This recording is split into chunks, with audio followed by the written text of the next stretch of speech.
In your observation there, did you see any feet in any of the areas where building houses?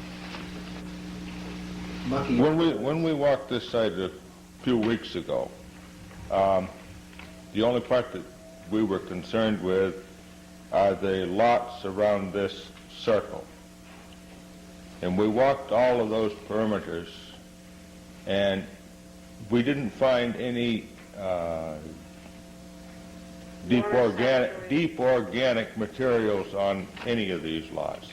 We found the normal woodland duff that you have from a woodland site, and below that we had sand, basically fine sand, on right below that organic duff from the woods.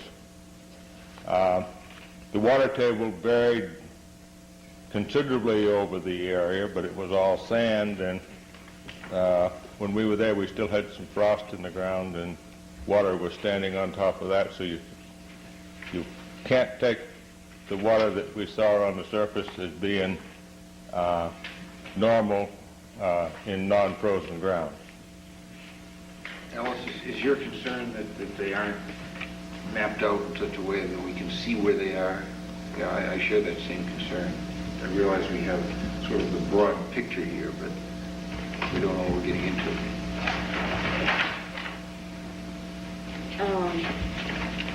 Any other comments? I agree. In that regard.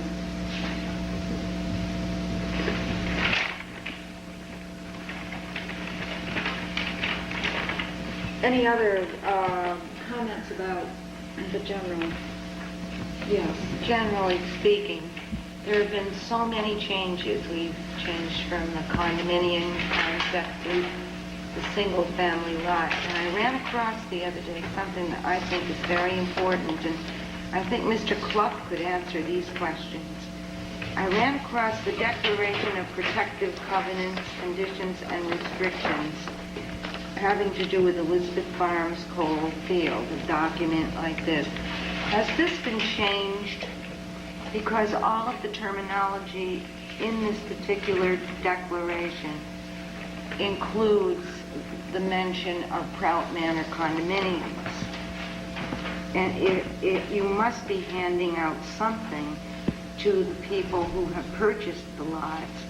And it's important for me to know if these people have this Declaration of Protective Covenants, because these are private roads and someone has to take care of them. Someone has to take care of the septic system. And if the whole thing is invalid, I'm a little concerned. Mr. Clark? Yes. I'm not sure what you have before you. I have a copy of the instrument as recorded in the registry in book 8033, page 149. On the second page of that, it expressly provides that the multifamily area presently intended for condominium units may be occupied by attached and or detached residential units and may be converted into lots. So, and that's in your form of deed? In the deed? There haven't been any condominium units sold. No, I'm just saying, is that written into any deeds? All of the deeds contain references to this declaration. There are two.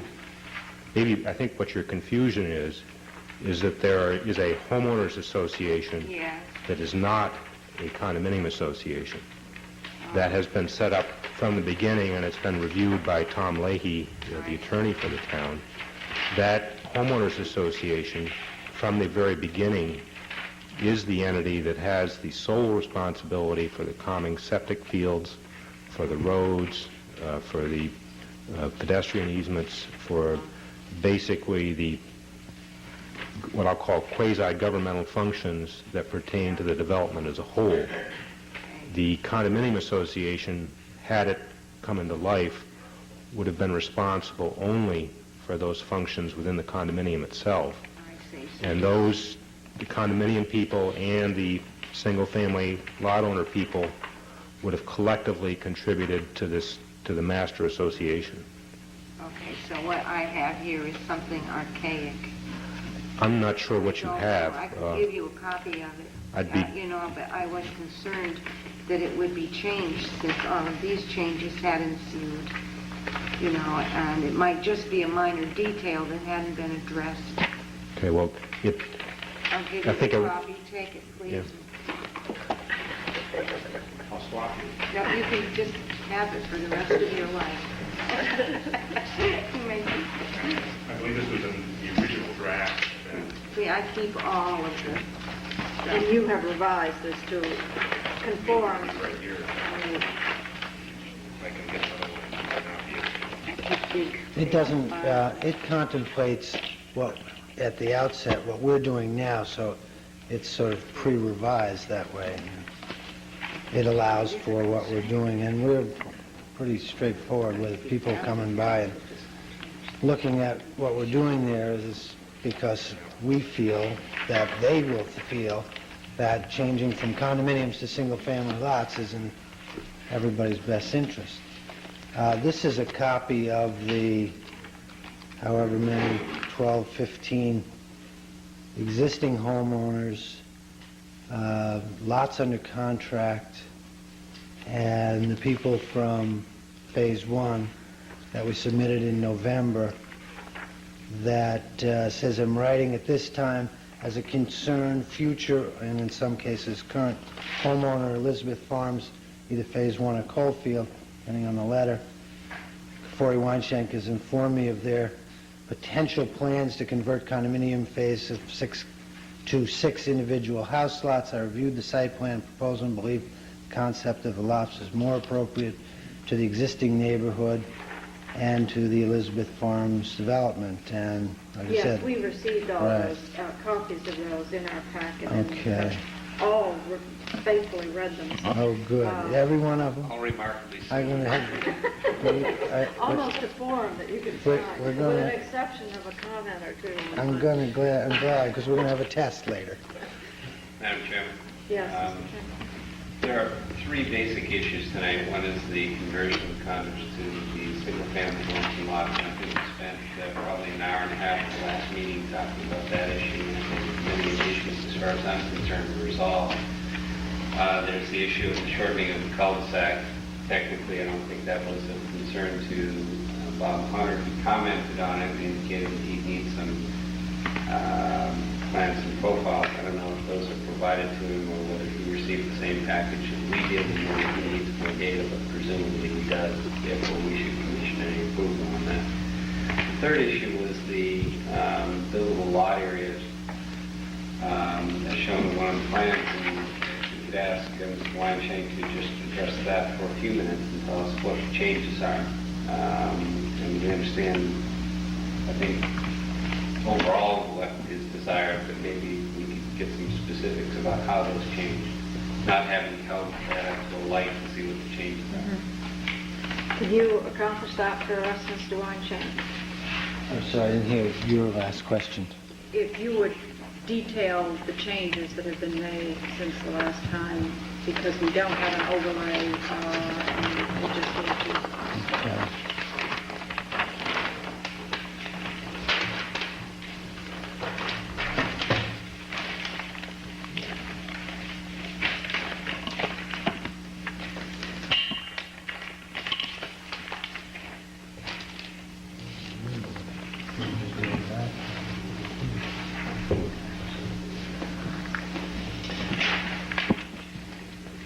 Basically, what we have done in this submittal versus previous submittals is look into the more standard format that most, it seemed to me, most of the earlier approved subdivisions have taken for their buildable area, which is to take the lot, discount any area which may be in conflict with a sideline, front or rear setback, and then further discount any area that we would like to have no development occur. So on a lot-by-lot basis, we went through. Let me just say before that one of the reasons why this has come up, there's really two reasons. One is we find it very difficult to stay within the approved footprint without seriously compromising on the design of the house. The other is, with the footprint concept that we have now, any outbuildings contemplated by a homeowner, either during the normal construction through us or at any other later date, would require them coming back to the planning board and getting approval for their tool shed or anything else. So we see this as an opportunity, first of all, to give ourselves, the developers, more flexibility to put better designed houses on the face of the earth at Elizabeth Farms. And secondly, to limit now where outbuildings will go, either with or without planning board approval in the future. There are a few lots that are particularly important to us.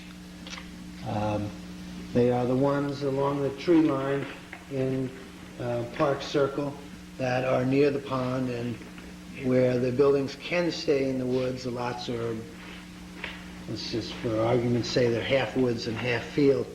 Keep all the houses and outbuildings within the woods, or at least the fringe of the woods. There's another field in the first section of Coalfield Road that has the same sort of feeling. There is, because of an old wet area that was used as a drain from one field to the other field, and the farm vehicles went through that old road surface. There was an area that no large tree growth occurred on what is now lots 10 and 11, and that has the same sort of thing where we want to keep the houses back away from the road there so that they're not really clustered together, right, particularly near the entrance to the whole development. Some of the other lots that are further in the woods in the back, lots 16 through 21, the back side of the circle, we felt that the areas for building a house there, because they didn't have a view of the meadow so much, but did have fewer, more significantly sized trees, we wanted to be able to move the house around a lot depending on which trees we wanted to save. So, in short, we want to give ourselves more flexibility that way, and also limit the areas that anyone would be building in the future. Madam Chairman, I have specific questions about to the right of the page, which is to the west of the property.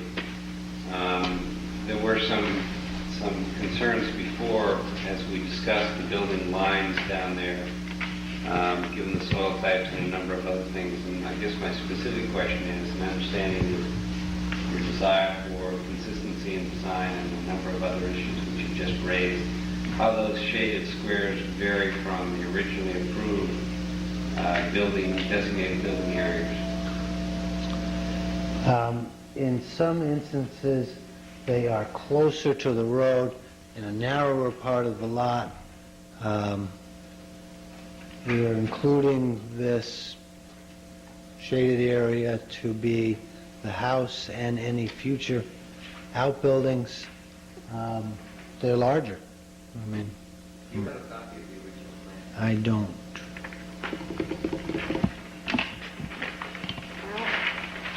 Well, we may be able to resurrect them.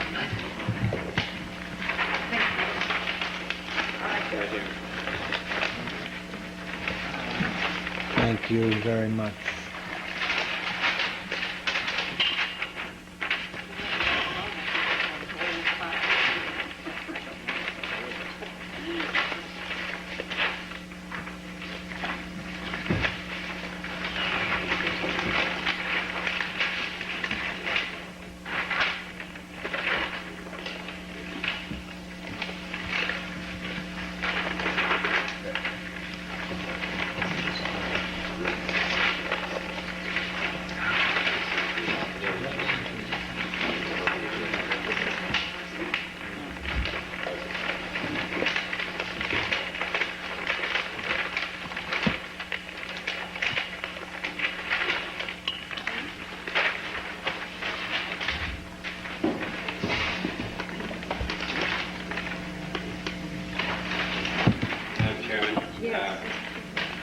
believe it or not, that answers the question that I had. I think that the Schweinshank originally proposed boxes and driveways on the lot to indicate where he anticipated the house is going.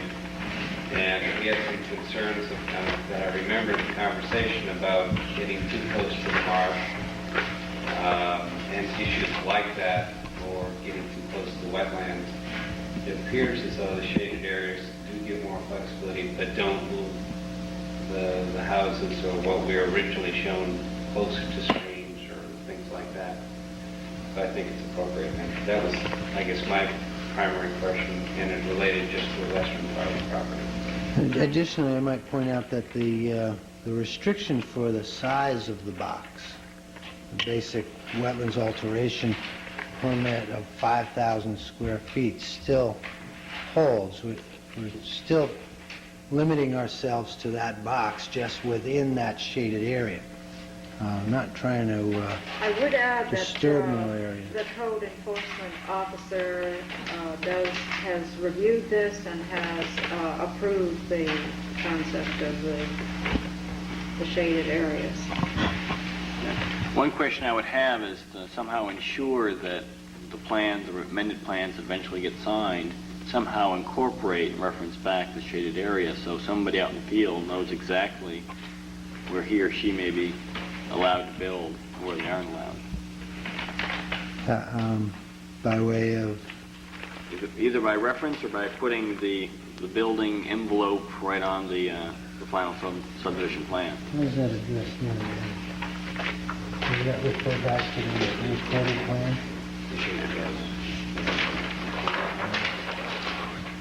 I think we've accomplished that already, Steve. Yeah, condition 5 draws you back to the existing plan. The condition 5 that you're proposing. Yeah, on the sheet you have, I think in your right hand, if it's labeled 1A of 2.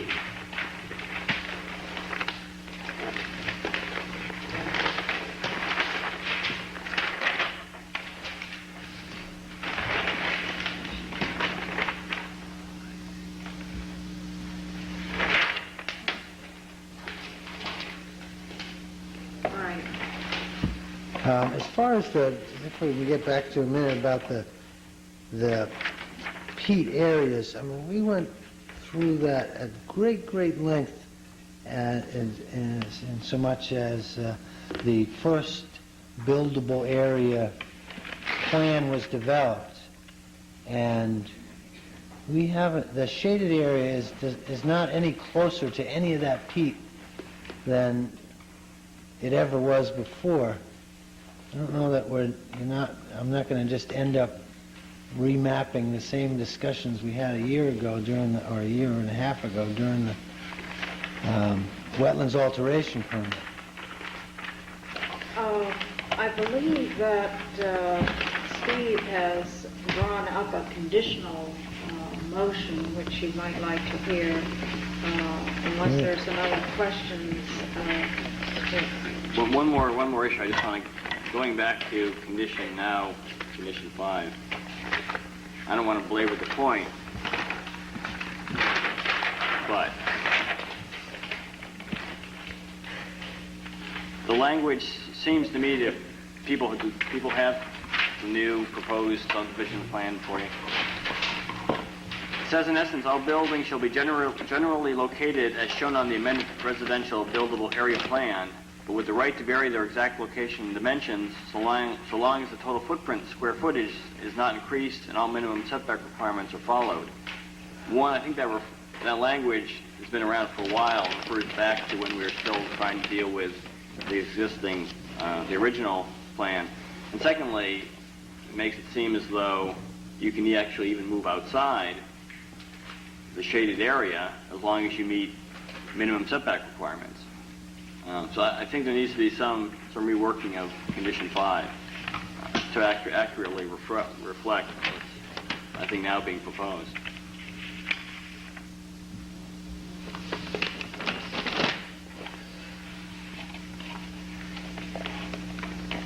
Right now, the shaded area doesn't have an exact location, has some dimensions.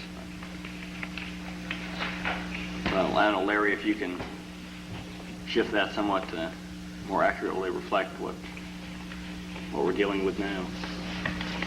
And it seems like we could pretty simply just restrict it to the new shaded area, not an area larger than the original plan, and that would cover it.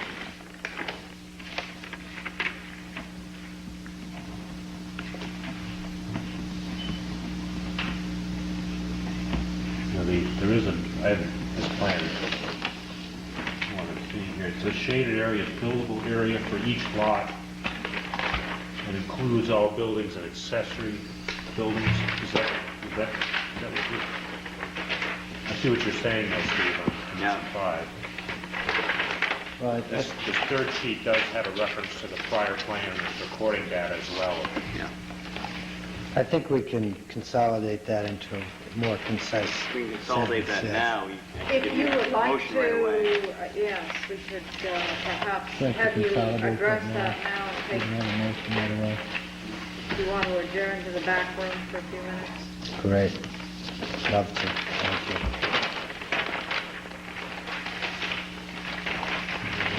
Is that agreeable with the board? Go to the next issue. Let's take the next item on the agenda then, Bellcrest Farms.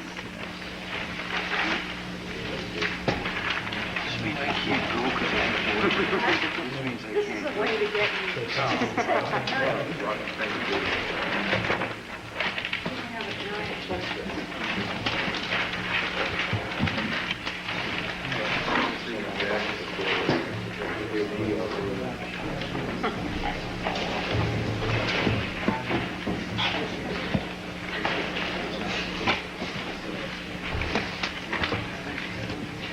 Good evening, and I'm sorry, we're almost in the morning. I'm very mindful of the time, and I will try to speed up my presentation. And if I appear to be glossing over anything, please stop me, but I'm deliberately going to try to do this as quickly as possible. Appreciate it. My name is Robert Bruce, and with me from Whitman and Howard are Roland Levesque and Jim Wendell, and our attorney Terry Ingalls, and Terry Brown is also with us tonight. I'm going to distribute in a moment a little package to put in your binder, and I'll tell you what it is quickly. Item 6, the owners of record, that was an incomplete list of the owners of the adjacent acreage. We missed a little portion up around the corner, and so we've... Under the checklist. Yes, item 6. Alice, as long as you're passing out things, excuse me, can I just announce that I will have to refrain from any participation in this matter. Mr. Ingalls and I are partners. I was hoping to escape since this was the last item, but when we come back with the Elizabeth Farms material, I guess we'll probably take it then, and you'll see the last of me for tonight. Thank you. We're serving breakfast at 1. We welcome your participation, Mr. Boxer, in an informal way. We realize that you can speak up as an observer. We understand your conflict problem. That's simply an updated list of the abutters. Now, I also noticed under item 7, we never addressed the matter of density, and this little package I've just given you points out that under the law, we're allowed 0.66 units per net residential acre, and we are, in fact, showing, well, with 38 lots, it would be 0.63. The maximum permissible number of lots is 40, and I've just shown you those calculations. When we were here before, our net residential acreage was a little higher because we included some land, which we were entitled to include, that was surrounded by resource protection zone land. We decided simply to include that in our grant to the trust, rather to the town. and so that is no longer included in our net residential acreage, so it's a little less than it was before. In item 13, we mentioned that a copy of the deed from the previous owner to the present owner was attached. It was not attached, and it's now in the folder. And there was, as you will see when I describe this, there was an inaccuracy in our community impact analysis in paragraph B4. We said that no lots would be connected to the town sewer, but we are going to ask for conditional approval for some lots if at any time in the future the sewer reaches this development. We would like to include those, and I'll explain that in a moment. That just clears that up. Now, I've also mentioned a small change on Plan Sheet 4, and I'll address that in a moment. In addition, I felt that you'd like to have the indenture between the town and Gulfcrest Farms, which gives us the rights to go out to Sperling Avenue. That wasn't in our package, and that's now included. And also the proposed council order under which Mr. Leahy holds this in escrow until we complete our business before the board and take title to the land. Also, a copy of the deed that gives us and the public rights from our property back out to Fowler Road. So those things are included in the package, and also there's the proposed language of the conditional approval, which we will seek with respect to 6 of the lots. That conditional approval, which can be imposed under Section 16.2 of the subdivision regulations, provides that said lots may be served only by the town sewer. So that will be apparent in my presentation. I have here both the proposed layout that you've previously seen and the new one. So if you have any questions about the differences between what we showed you before and what we show you now, we can refer to this one down here as well. What we show here are 40 lots, as opposed to the previous 43, as I recall, 44. And the layout is generally the same. The main difference is that, pursuant to your suggestion the last time we were here, we have extended this road out through to the Fowler Road right-of-way. And what we plan to do is build this as shown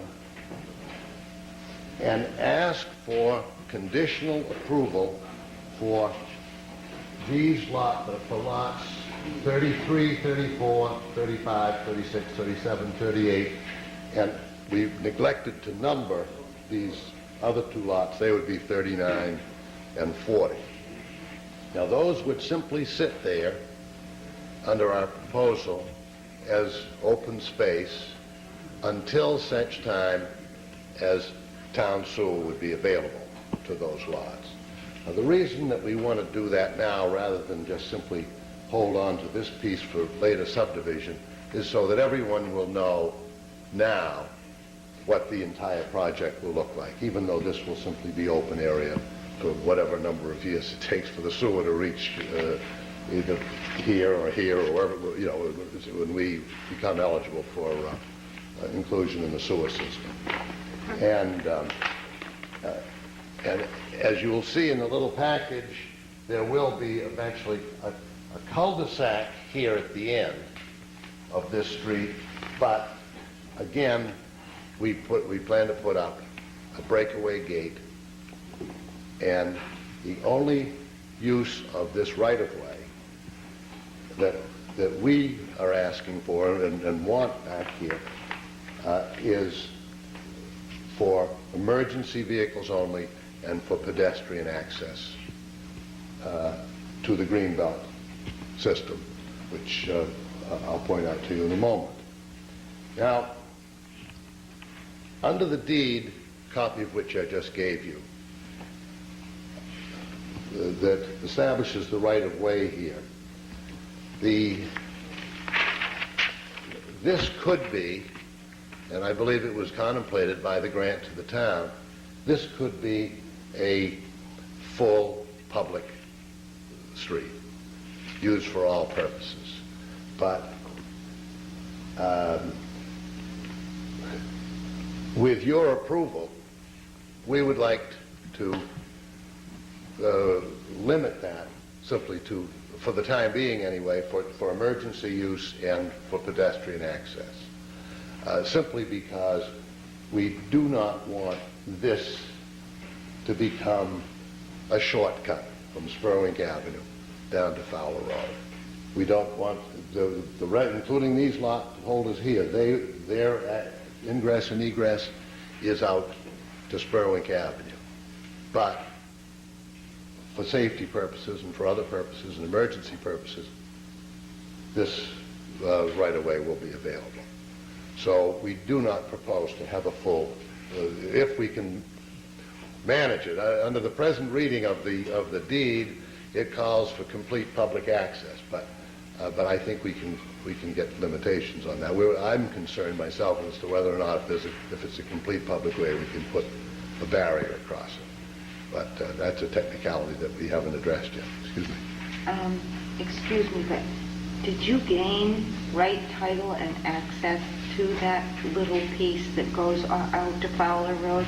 Because as I recall, I asked you about that the last time, and you indicated that you wanted to leave it alone for some legal reason I thought was implied.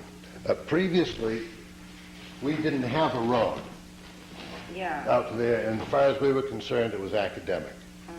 But we do find that because we are dedicating all of this land to the public, really, the green belt and the resource protection land, that in order for the public to get there, there's got to be some access through to this property. You may recall that we said that's somebody else's problem, and we found that we were mistaken in that regard. So what we are addressing at this moment is the rights in the public and in the town, really, with town vehicles, fire engines and the like, to travel on this road. And that is established by a right-of-way that was given to the town by the previous owners of this property down here. And it was given, the town was given a perpetual right to construct and so on, and allow others to construct a right-of-way for virtually all purposes through there. And then at the end, an enabling section, and it's a very short little section in that package. It says, together with the right and power to convey appropriate rights and easements to others, and to accept the same for itself, its successors and assigns, in order to assure adequate public access to and through said Cooper land. That's the Gulfcrest land that we're talking about. In the event only of any residential development thereon. And it begins by saying this is a perpetual right, exercisable only in the event of any residential development of this property. It was given specifically to accommodate this property. So, but we're reluctant to go and ask that this be established as a full public way, and we would like your blessing to have it be limited, at least for the time being, to emergency access and pedestrian traffic.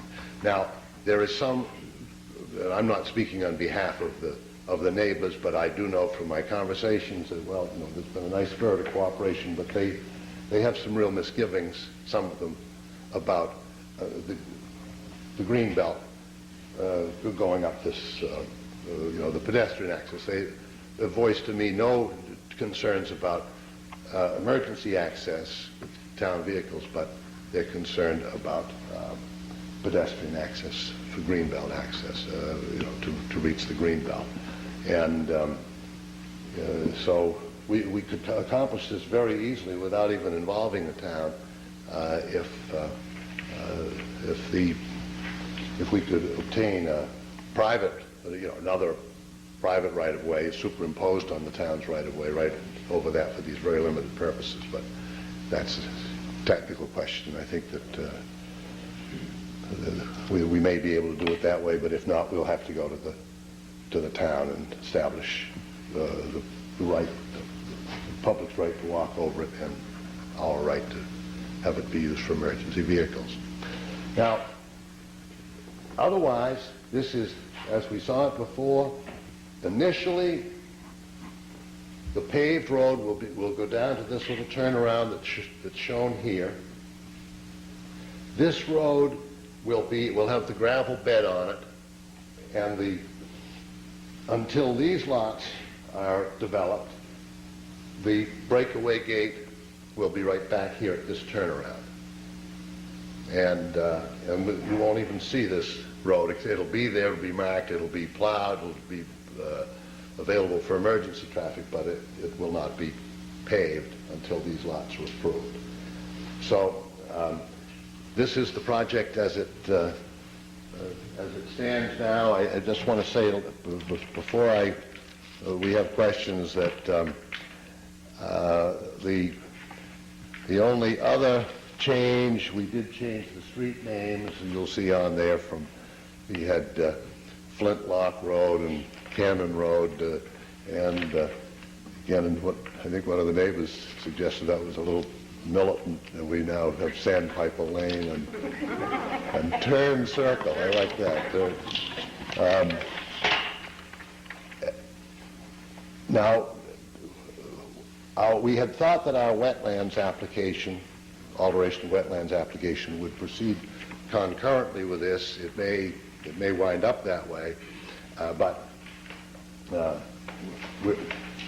we're going to wait on that until we have we're going to have a site walk on Saturday, and we've got some other information that will be included in the wetlands application, and we'll certainly proceed with that. Are you walking with the Conservation Commission on Saturday at 9 o'clock, I believe. That's, yeah. I don't know, maybe the planning board wants to have a view of this at this time. Is that Well, sure? I would say we'd be very pleased, because we'd like to be scheduled for our public hearing at the next meeting if we can. If you can make a determination that our application... I don't know that would launch us into a public hearing for our next meeting, but it might be helpful for us to have a better grasp of your plans. Well, we don't have any comments yet, of course, from our engineer, any of the professional people on the town staff too, which we have a few. All right. Well, what we hope to do is, as soon as if you make a determination that we're not quite complete, we will move heaven and earth to complete it in time to be scheduled. Well, if we can't make it in May, then we can certainly have everything put together in time for a June hearing. We'd hate to go beyond that. And having the site walk as early as possible would facilitate that. So we'd be very pleased if we could do it, if Dr. Rand doesn't mind swelling the crowd. Well, I think that's fine as long as we accomplish our primary purpose, was to see whether or not we get our feet wet walking on the Okay, now what Actually, we cannot take a site walk until application is complete, so we may not. Okay, well, if that determination is made tonight, I keep my fingers crossed on that, then maybe we can do it. Otherwise, I guess we'd have to schedule another one. Now, I can address for a moment the matter of the green belt.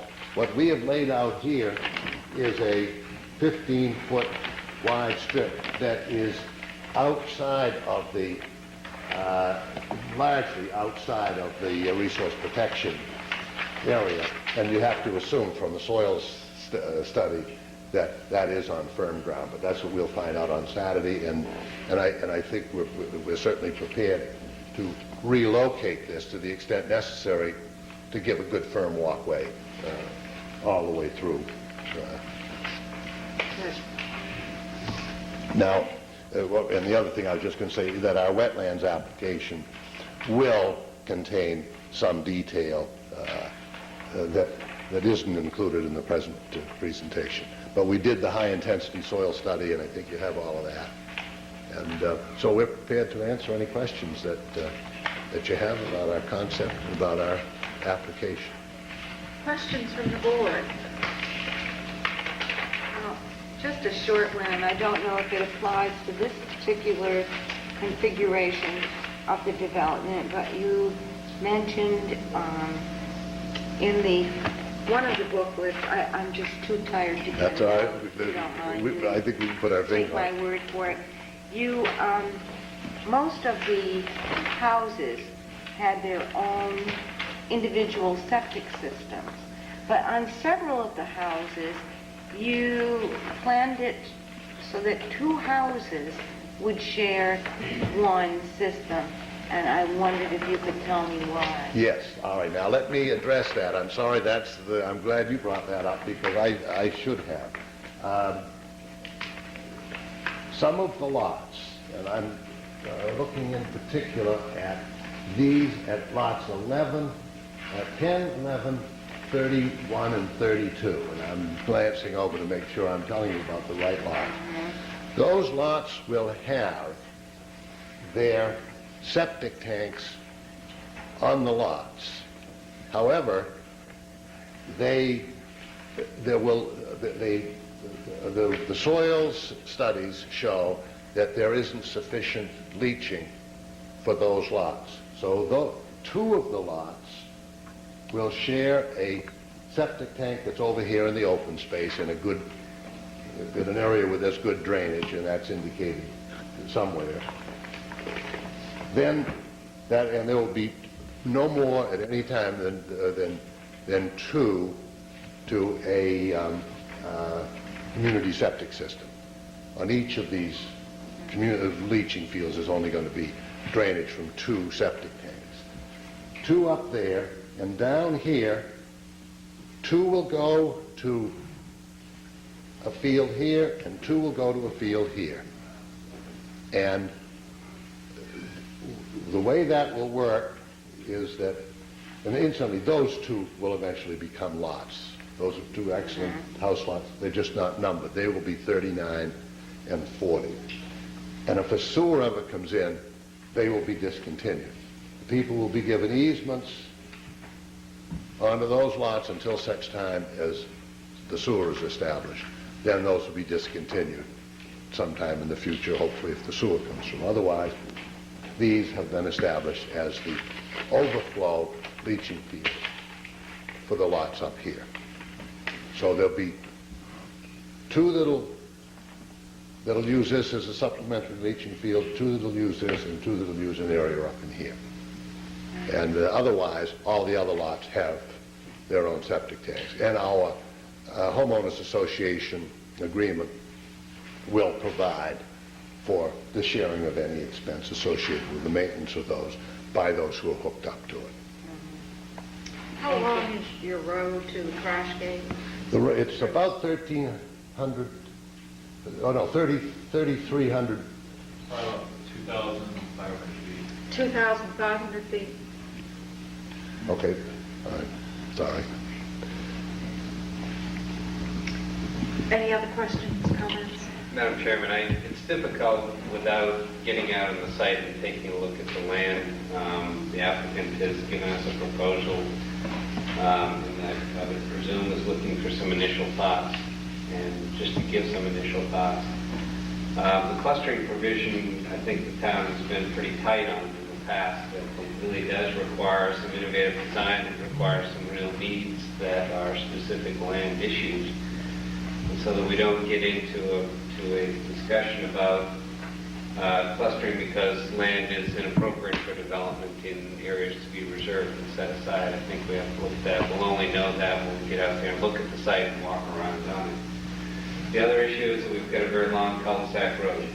Earlier this evening, we talked about Broad Lights having a crash gate for 11 lots, and we were encouraging of that crash gate as a planning board, but I think we have to consider Broad Cove and this is two separate issues. I'm not sure, and I think this is, we've got to distinguish between a crash gate for 11 lots on top of an existing development and a crash gate on a brand new development. And I don't know how public safety is going to react to that. I think appropriately that would be a question we would want to ask them. I really wonder whether we should be encouraging brand new subdivisions with crash gates on long dead-end roads. I understand the reason for that, and I can understand and appreciate the reason for having neighborhoods that are accessible only by one means rather than a through street going through it, and there's some nice things about that. But I just wonder about a very long cul-de-sac with a crash gate. There are problems with crash gates. They relate to maintenance and a number of other issues that we'll have to get into if the board is interested in that for this development. Just an issue that is coming, it's going to require a lot of answers. It's going to require the community association or someone to be taking care of plowing and maintenance and a whole bunch of things like that. Too early to talk about, particularly at 5 minutes to 12. The first real time we've seen this plan, but that's an issue. I think we'll be particularly interested in what that open space looks like and how usable it is, how accessible it is, and a number of other things. We have to be driven into the clustering provision. It's not a matter of convenience in our ordinance. It's more a matter of enabling legislation that allows an applicant to use a provision in the ordinance because of the land form. But there really has to be something special there in order to go to the clustering, in order to reduce the lot sizes to about an acre in size is what you're talking about for the 40 lots, rather than 2 acres in size. May I respond to the... Certainly. We originally came in showing 38 conforming lots, and we had, and we used all of the land, and even as you can to make up your lots, so some of it even went into the resource protection area. That was prior to this one, we came with the 38 conforming lots. Then the board, we got a very strong signal from the board. In fact, I think we were directed by the board to go to the cluster zoning. And in that in order to establish all of this open space around it. So this is what we came in with the next time, showing a cluster zoning provision. And I must say, we're very pleased because it does lend itself nicely to that. The conforming lots would have been another way to do it, of course, but I think this makes a nicer development. But it wasn't. But it was done in response to our sense of the board's wishes, and I hope that the view of the site will bear out that it is the thing to do. But it does establish this very nice area here, which is this part of all, of course, is going to be deeded to the town, and this gives preserves the open space. So now it looks as though you have achieved a great saving of open space, but personally, the design that is projected there tonight looks to me quite crowded and not maybe as imaginative as I would hope. Now, the previous design, as you can see, seemed to have more. The problem was, just as Mr. Tinsman has noted, was the long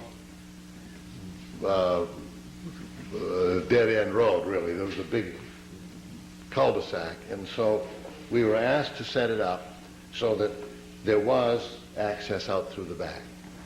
Now, it was felt at that meeting that an emergency ingress and egress or access would be adequate and would overcome the problem of the long cul-de-sac. There will be this cul-de-sac isn't shown. There's a sketch of it in the materials I just passed up.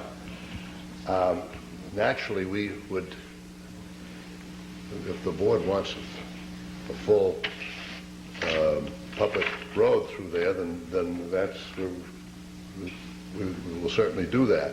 But the idea is to have the safety feature of the ingress and egress, but without establishing a convenient shortcut from Sperling Avenue to Fowler.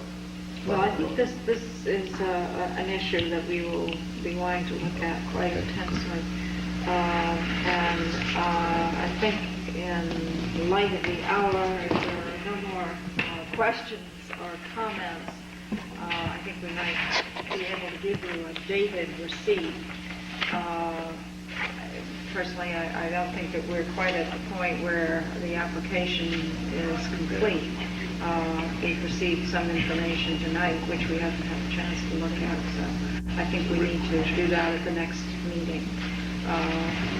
But we will be able to give you a dated receipt. Would it be possible, because of course we will have to, and I recognize there is some detail that will have to be provided, but will you make a determination as to completeness of the application so that we can have any additional material that you need in your hands by the next meeting? Otherwise, we'd be in the same position in the next meeting as we are now. We can send you a list of what needs to be rounded out to make the application complete. In fact, what I can do is I prepared a checklist for the planning board's benefit, which talks about some of the things that maybe need to be added. It's really more an addition of kind of fine-tuning the application. Okay, fine. And so I have that here, which you can look at, which would be a good starting point, and I think Jerry and myself would be more than willing to meet with Roland or anyone else just to make sure we work things out as quickly as possible. That would be... So if I could give you that, and I could also give you the dated receipt that has been prepared and signed by the chairman. Okay, and now, will the board actually be able to make a determination, once we submit the materials, will the board be able to make a determination as to completeness through the staff? So that... No, we would have to go through a meeting, and the next submission date is April 29th, so that if you are to come on the May agenda for a determination of application completeness, we can do that at that point and proceed from there. Okay, all right, I understand. And hopefully at that meeting you could schedule them, the public meeting would be scheduled at that meeting. Now, I don't mean to hold everybody up at this point, but I'd like to be sure as to what the sense of the meeting is as far as any changes in the arrangement that we have here. As you can see, we did add the additional road, if you do, I have a sense that you're looking for a full public way. I think that's a question that's coursing through our minds, as Mr. Tinsman mentioned, with a new development. The idea of putting in a crash gate may not be as appropriate as perhaps something that's already intensely developed and seeking a way out. And I'm sorry, we do have somebody out in the back who would like to say something. I'm Ray Chevenow, this is my wife Diane. We own the feed to that strip to follow the road. Would it be appropriate to make a few short comments tonight? Very brief, if you would, considering the hour. Thank you. Right. Thank you. As I mentioned, I'm Ray Chevenel. My wife Diane is here with me. Together we are joint owners of the fee of this strip. The position that Diane and I hold is contained in a letter that was written by our attorney Joel Martin on November 17, 1987 to Tom Leahy, the town attorney. I'd be happy to provide. Yes, we have that. Okay. Just a couple of comments tonight. We're concerned, and our purpose in making the comments tonight is to protect our interest in what's a fairly complex strip of property. Essentially, that was the strip that we had to buy in order to build on the land. Our house is up in here. We needed 50 feet of frontage on Fowler Road in order to build back here. So that's an important consideration. In fact, it is our driveway. It's the only use that's made of that strip at the present time. To retain the natural look of that driveway, on the easterly side we have buried electrical power, telephone lines, and cable TV. And on the westerly side of that strip, we have buried our water lines. We really don't want to increase our exposure to liability over that land which we own, nor do we want to decrease the normal and peaceful enjoyment of the use of that property. Our neighbors likewise don't look favorably on a lot more commotion or traffic over that particular strip. Last thing I'd say is we've been well aware from the very beginning of the town's right over that property. To clarify our position even more, we have no objection to the use of that for emergency vehicles, whether there's a crash gate or we think that's a good idea to discourage any other activity. But we think to attempt to do anything further to that strip would be a serious and unnecessary diminution of our interests over the strip. Thank you, Mr. Chevenel. Appreciate what you have said. Madam Chairman, just one question. Mr. Chevenel, do I understand that you have purchased that road, but other people have a right of way over it? So you have purchased a road that essentially you knew up front that other people had right of way.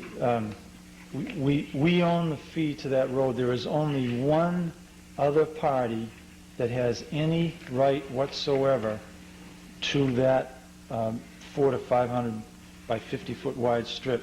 That only other party is the town of Cape Elizabeth. Mr. Bruce read the text of that right, and that's the real excuse me, that's the real issue. Just how do you define in practical terms the town's exercise of that right? Now that's what this is all about, and we're saying that it ought to be narrowly viewed. Thank you, Mr. Chevenel. Fine. I'd like to see if we can't wrap this up, and I know that Mr. Bruce would like the board's feeling about this design before they proceed. Does anyone have any further comments or remarks?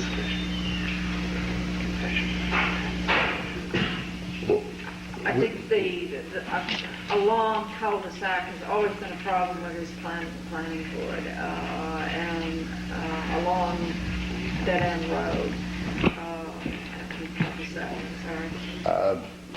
We would, the other incidentally, this right-of-way was given to the town of Cape Elizabeth expressly to assure adequate public access to and through said Cooper land, Gullcrest land, in the event only of any residential development.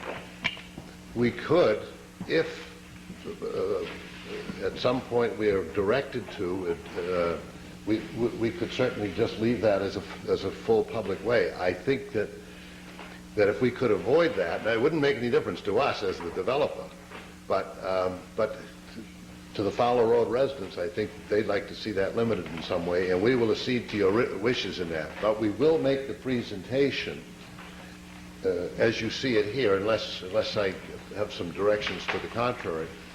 And it's just a question of whether we can limit the use of it or open it wide open to the public.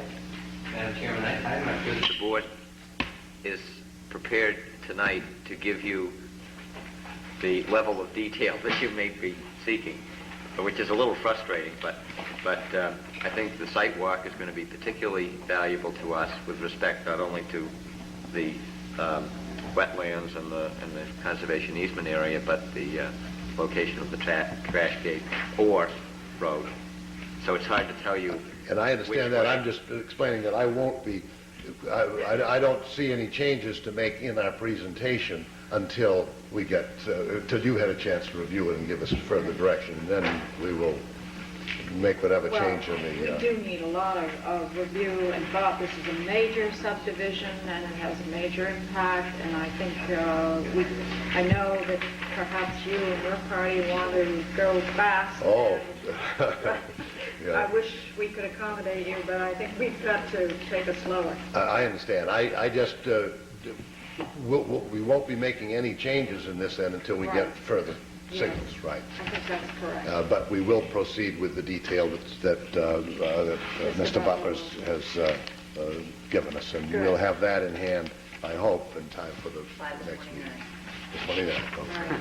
And thank you very much, Sue. Well, thank you for a good presentation. We are now going backwards, but maybe forwards. I presume that there's been a working out of a motion between our planner and Mr. Weincheck. If I could, I'd like to read the motion for the board. Whatever. Be it ordered that the request of Rick Weincheck and Company for an amendment to the already approved Elizabeth Farms Coalfield subdivision be granted, subject to section 16-2-5 of the subdivision ordinance and the facts presented, subject to the following conditions. A, the revised roadway and utilities construction plans and profiles be reviewed and approved by the town engineer. B, the profiles and details for the sewer line serving lots 33, 34, 35, and 36 be reviewed and approved by the town engineer prior to any site alteration on said lots. C, that review and approval occurs by the town attorney of materials from CMP and DEP regarding acceptance of the proposed changes.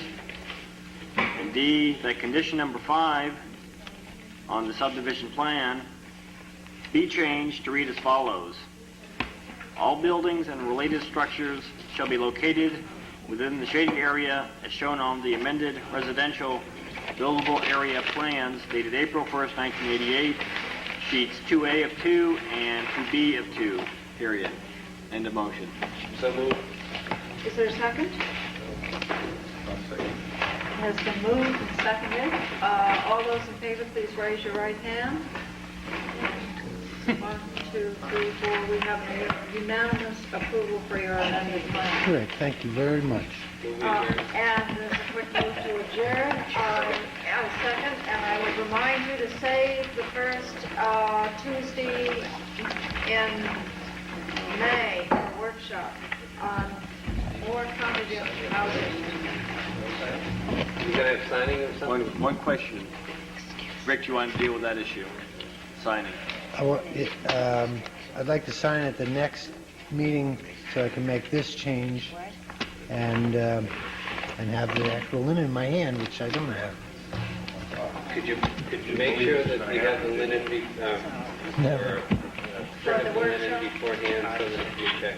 Okay. So can you make sure we have prints by April 29th? Yes, certainly. What happened to it? Um, Viewed it or